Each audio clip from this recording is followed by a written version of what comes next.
أعوذ بالله من الشيطان الرجيم بسم الله الرحمن الرحيم الحمد لله الصلاة والسلام على رسول الله وعلى آله وأصحابه ثم أما بعد السلام عليكم ورحمة الله وبركاته برادران و خواهران و بینندگان و شنوندگان محترم، الحمدلله که ما و شما از کتاب بناء الاطفال مختصر بناء الافعال، از این کتاب صرفی ما و شما 14 باب را گرفتیم و حالا باشد امروز باب 15 یا می توانیم بگوییم درس 15 را خواهیم گرفت.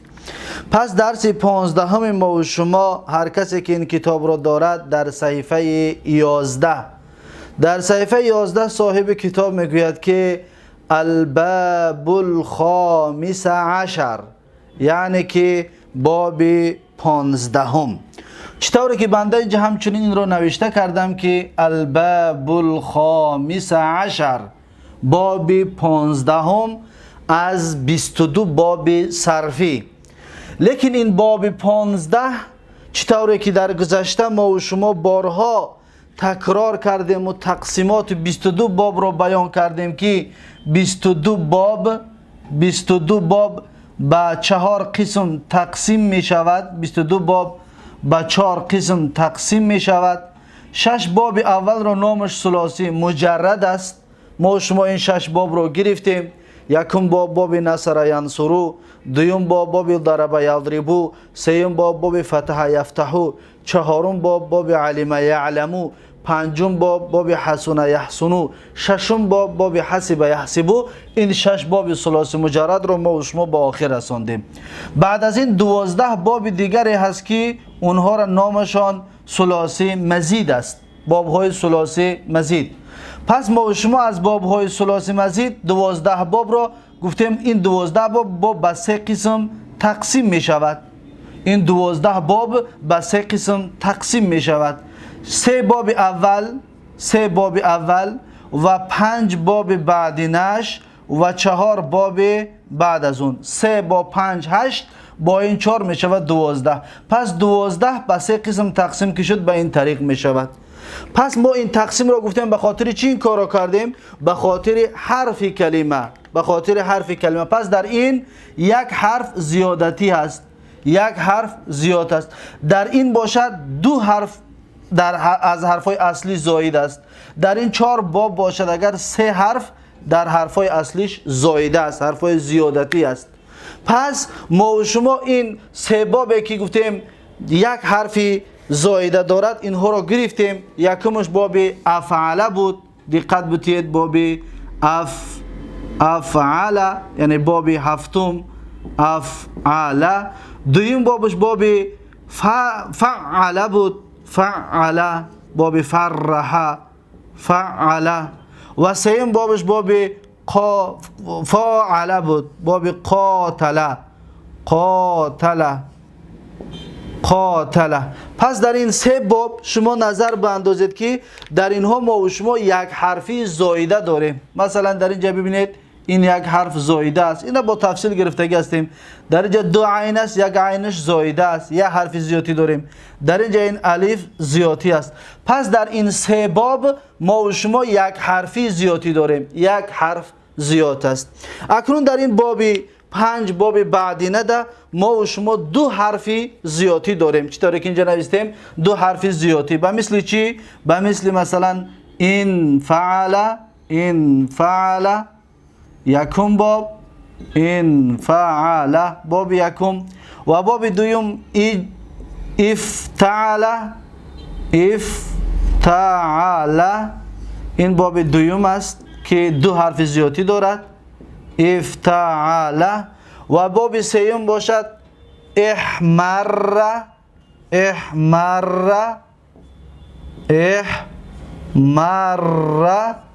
3 تا شد. و باب 4 از این باب تفعل هست، باب تفعل تفعل و باب پنجم آخران بابی که درس گذشته ما و شما گرفتیم باب تفاعله هست. تفاعله تفاعله. پس دقت بتید شما اینها رو. اولا این 5 باب 2 حرفی زیادتی داره. چطور اینجا نویسیم؟ 2 حرفش زایده است، 3 حرفش اصلی است و 2 حرفی زیادتی دارد. به مثلا در باب این فعل، باب این کسر، باب دهم، در اینجا چی است؟ الف و نون زایده است. و در این باشد افتعل ده 2 حرف زیادتی است، یکمش این الف است و دومش حرف تا است. ببینید 2 حرف زیادتی است. اجتمع 2 حرف زیادتی دارد. و در این باب 12 هم باشد، اگر اینجا الف زیادی است و 2 ر است، 1 راش زیادتی است، پس 2 حرفی چی دارد؟ زیادتی دارد. پس احمر، افعل باب چند است؟ باب 12. و باب 13 باشد همچنین 2 حرف زیادتی دارد. یکمش این حرف تا است، دومش اینجا 2 عین است، 1 عینش زیادتی است. 2 عین است، 1 عینش زیادتی است. پس این همچنین تفعل، تکلم، تکلم، این 2 حرف چی دارد؟ زایده دارد. و 14 باب همچنین 2 حرف زیادتی دارد. یکمش حرف ت، دومش حرف چی است؟ حرف الف. پس ببینید این 5 بابی که اینجا نوشتیم 2 حرفی زیادتی دارد. پس ما و شما اینها را با تفصیل گرفتگی هستیم. حالا چیزی که گفته استادم همچون یادرس، همچون برای در ذهنتون آمدن، ما و شما تا اینجا با تفصیل گرفتیم، خلاص کردیم. خب انا اکنون امروز درس ما و شما از این 4 باب شروع می شود که 3 حرف زیادتی دارد. از این 4 باب را یکمش را امروز خواهیم گرفت که 4 باب 3 حرفی زیادتی داره. یعنی 3 حرفش اصلی است و 3 حرفی زیادتی دارد. خب اکنون معلوم شد که این باب 15 هم از بابهای ثلاثی مزید، یعنی از این 12 باب چند می شده است؟ باب 9. باب 9 است. باب 9 از این 12 باب، یعنی که باب 9 از بابهای ثلاثی مزید می شود. خب اکنون بیایید درس امروزمون را شروع خواهیم کرد. این را در دفتراتون نوشته و در ذهنهاتون جا کنید، چطوری که بنده اینجا نوشته کردم. بعد از این باب هایی که هست تقسیمات باقی موندهش ان شاء الله موقعش که آمد، جایش که آمد، بعد بیان خواهیم کرد. خب اکنون میبینیم صاحب کتاب درباره باب 15 هم برای ما و شما چی میگوید؟ در صفحه 11 میگوید که الباب الخامس عشر، باب 15 هم از 22 باب صرفی و باب 9 از بابهای ثلاثی مزید. خب میگه وزنه، یعنی ترازویی که ما این باب رو میکشیم، این استفعل یستفعل استفعالا هست. چی بوده است؟ استفعل یستفعل استفعالا. میگه موزونه، هموزن این باب، هموزن ترازوی باب 15 هم استخرج یستخرج استخراجا می شود. استخراجا. پس شما دقت بتید، در اینجا ما و شما گفتیم 3 حرف زیادتی داریم، 3 حرف زیاد است. پس نگاه کنید، الف سین ت، این هر 3 حرفای زایده است. در ذهنتون بگیرید 3 حرفی زایده در این کلمه است. یعنی ف و عین و لام اصلی کلمه است، اصلی ترازو است. الف و سین و تا این 3 حرفی زایده است. و بعد از این در ترازو هم، در موزون هم همچنین این 3 حرفای زایده است. اکنون این 3 حرف را برای چی زیاد کردن؟ چی فایده دارد زیاد کردنش؟ این را انشاءالله بیان خواهیم کرد. خب میگه و علامته، یعنی که نشانه باب 15 هم ما از کجا بشناسیم که این باب 15 هست؟ میگه نشانهش همین است که ان یکون ماضیه على 6 احرف. میگه ماضیش حساب که میگه 6 تا حرف دارد. دقت بتین، الف سین تا ف عین لام چند تا شد؟ 6 تا. اینجا هم همچنین. پس 3 حرف زایده و 3 حرف اصلی داشته است. یعنی اصل این کلمه چی بوده است؟ خرجه بوده است. ببینید خرجه، خرج یخرجو باب یکم، خرج یخرجو باب یکم. ببینید خرج باب یک را ما باب 15 آوردیم. برای چی آوردیم؟ این را انشاءالله بیان خواهیم کرد. پس خرج برآمد، استخرج طلبی برآمدن کرد. پس انشاءالله این را بیان خواهیم کرد. خب چی میگوید؟ میگه ان یکون ماضیه علی 6 احرف. میگه فعل ماضیش نگاه که میگه 6 تا حرف دارد. دقت بتید در فعل ماضی 6 تا حرف دارد. بزیادت الهمزه و السین و التاء فی اوله. میگه اهمیت بده، میگه همزه و سین و تا میگه در اولش زیادتی است. یعنی که هر سه حرفای زیادتی در اولی کلمه است، در اولی فعل هست. سه حرف زیادتی در اول فعل چطوری که علامت گذاری کردیم. خب و بناؤه، اکنون ساختی باب 15 برای چی است؟ باب 15 را برای چی ساختگی هستند عرب ها؟ اکنون میگوید که للتعدیه غالبا، به مثل باب یکم و دوم و سوم و چهارم از بابهای ثلاثی مجرد ما و شما میگفتیم برای للتعدیه غالبا برای فعل متعدی است، یعنی برای متعدی گرداندن هست. چطوره که فعل لازم ما گفتیم باب 7 گفتیم برای متعدی می شود، باب 8 برای متعدی می شود، باب 9 برای متعدی می شود، همچنین باب 15 هم بیاره متعدی می شود. فعل لازم این باب ها بیاید متعدی می شده است. و قد یکون لازمه، ولیکن گاه لازم هم می آمد است. به مثل باب یکم و دوم و سوم و چهارم گفته بودیم که غالبا متعدی هستند، گاه لازم می آید. پس باب 15 هم به مثل همونها بوده است. مثال المتعدی، مثال متعدی میگه استخرج زید المال، استخرج زید المال. دقت بتید مثلا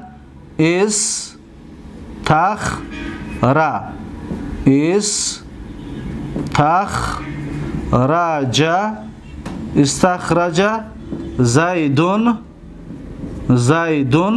المال، استخرج زید المال. ببینید استخرج زید المال یعنی چیکار کرد؟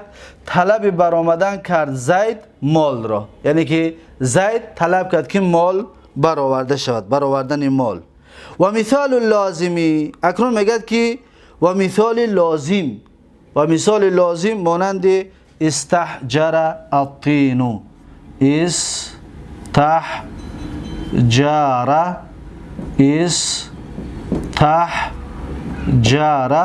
الطين،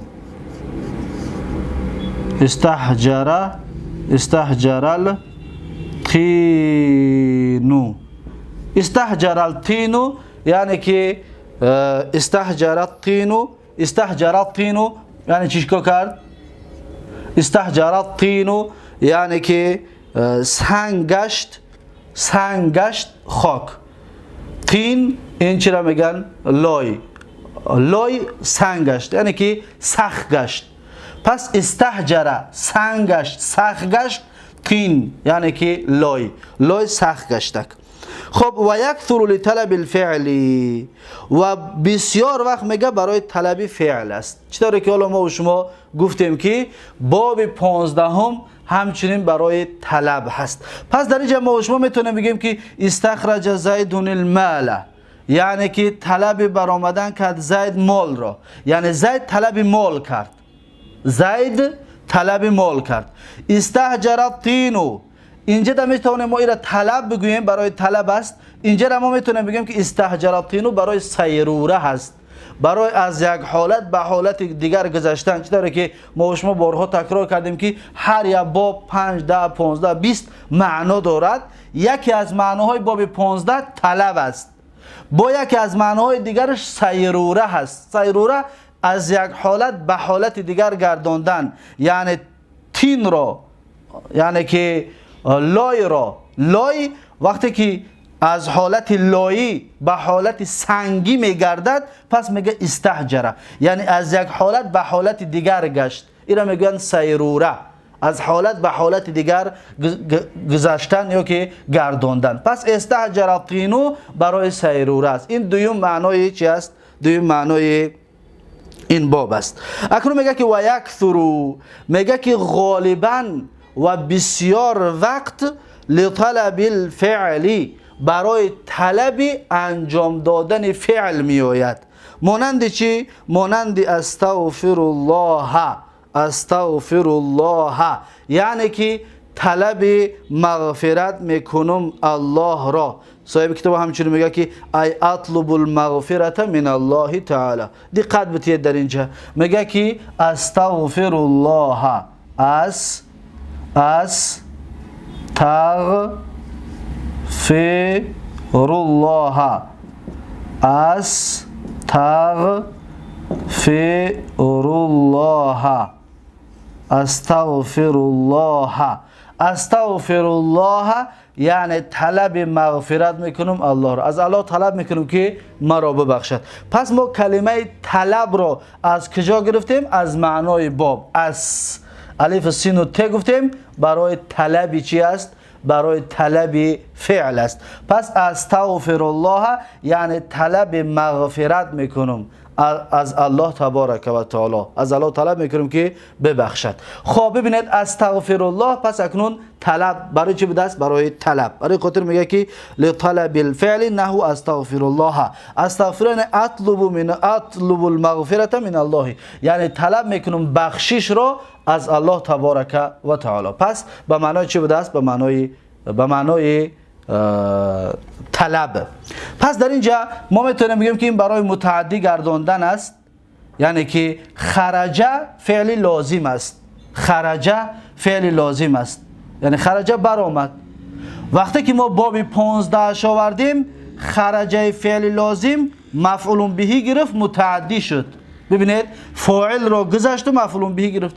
در اینجا ما میگیم خرجه زیدون. دقت بتید، خرج زیدون، خلاص خرج زیدون، زید بر آمد، خلاص مفعول به ندارد، مفعول به ندارد. لیکن همین خرجه را ما باب 15 هم بیاریم استخرج بگوییم، استخرج زیدون این فاعل هست، اکنون ببینید مفعول به گرفت. این خرجه مفعول به ندارد، استخرج مفعول به دارد. پس این باب گفتیم یکی از معناش برای چیه؟ برای متعدی گرداندن است.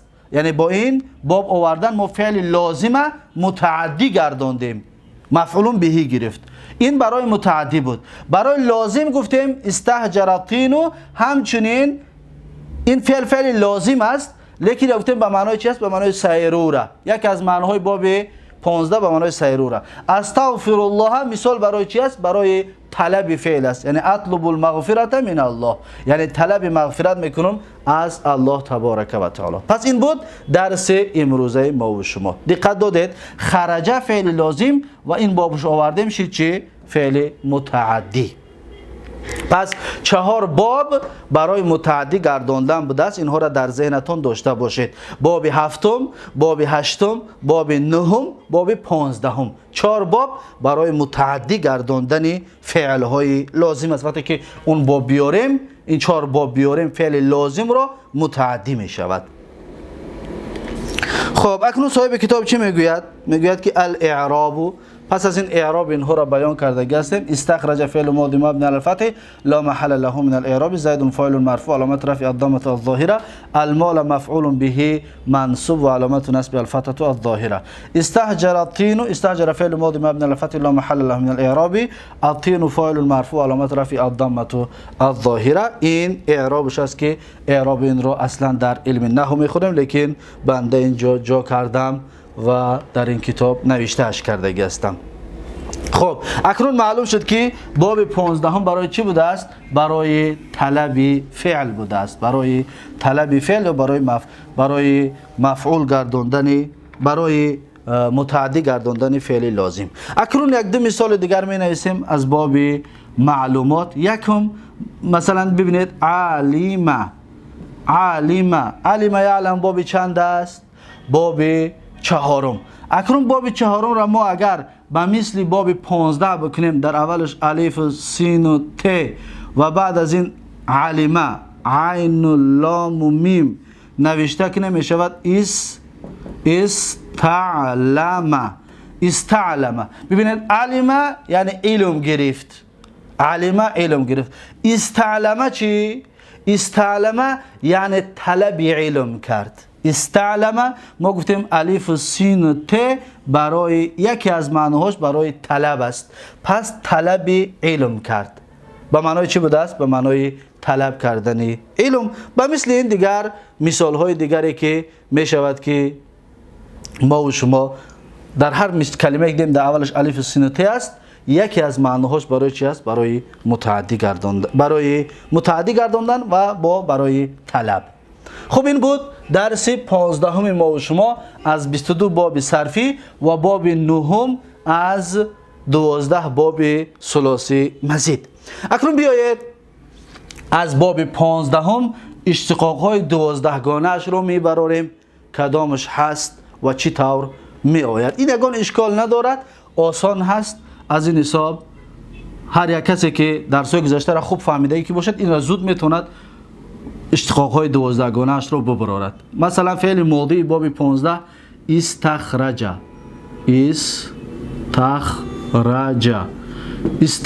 استخرج معنیش چی است؟ معنیش طلبی استخرج طلبی برآمدن کرد یا که برآورد میشود برآوردش بگیم میشود طلبی برآمدن کرد. مثلا استخرج زیدون یعنی طلبی برآمدن کرد زید، یا استخرج زیدون المال یعنی که برآورد زید مال را، میشود که برآورد ترجمهش کنیم. خب استخرج 14 صیغه فعل ماضیش آسان هست، یگان مشکل ندارد. میتونید بگید که استخرجت استخرجنا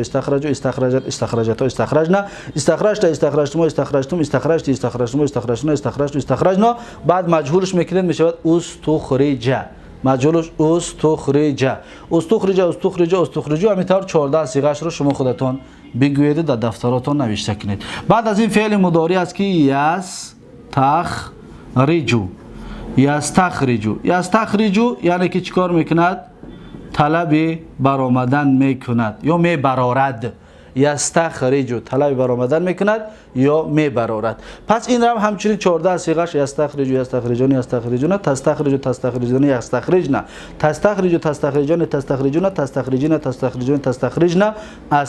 نستخرجو 14 صیغه با مجهولش کنه مجهولش میشه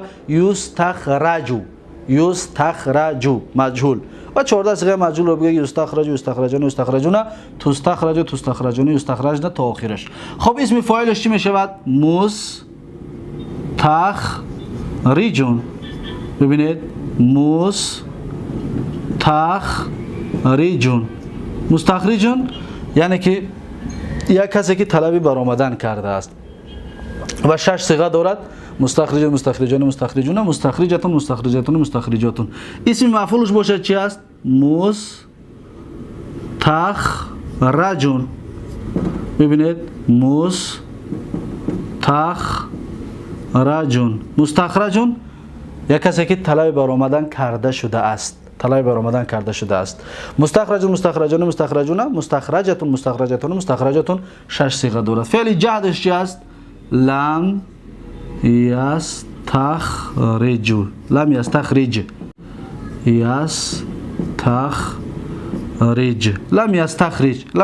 یعنی طلب برآمدن نکرده است. طلب برآمدن نکرد در زمان گذشته. فعل نفیش است و این 14 صیغه دارد. معلوم و 14 صیغه مجهولش رو همچنین نوشته کنید. فعل نفی لا یستخرجو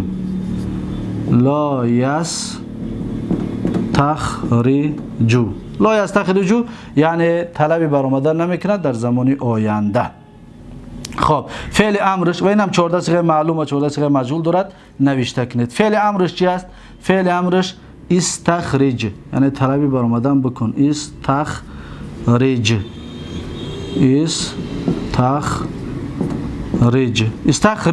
طلب برآمدن که 6 صیغه دارد و 6 صیغه را شما خودتون بگویید که استخرجنا. بعد از این فعل نهی است که لا